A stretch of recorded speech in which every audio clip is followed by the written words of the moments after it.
The book that Kyrie Irving is promoting, you've had conversations with that author. Many. You're very involved with Amari Stoudemire. Yeah, I think you helped him through the conversion process. He I don't know helped himself, exactly. but I was just a study partner of True, his but along the way. you're very involved in the community. You are stuff. in this Yeah. space that a lot of people, when it comes up, is like, yeah, and shut it down. Anti-Semitism, we can't hear it. So I've been in this space because I've been debating the people who are hateful towards the Jewish people. I found it to be very easy to discredit their logic that they're promoting. They're coming with emotions.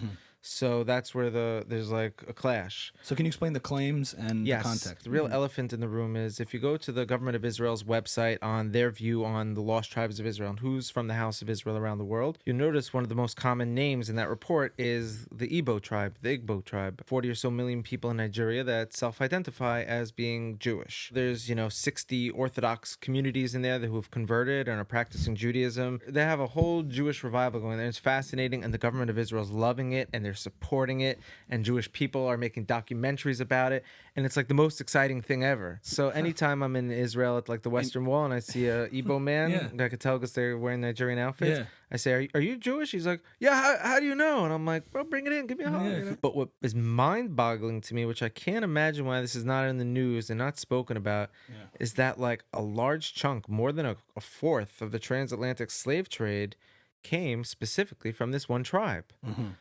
So how are we not starting to connect dots and being like, wait a minute. So the tribe in Africa that the government of Israel is fascinated with and, enamored by is now the blood of those people flowing through the African-American community here. Makes sense to me why they're all being like, we have an Israelite affinity, where if the DNA of the blood of these people are in them, they have a valid claim to feel and say that.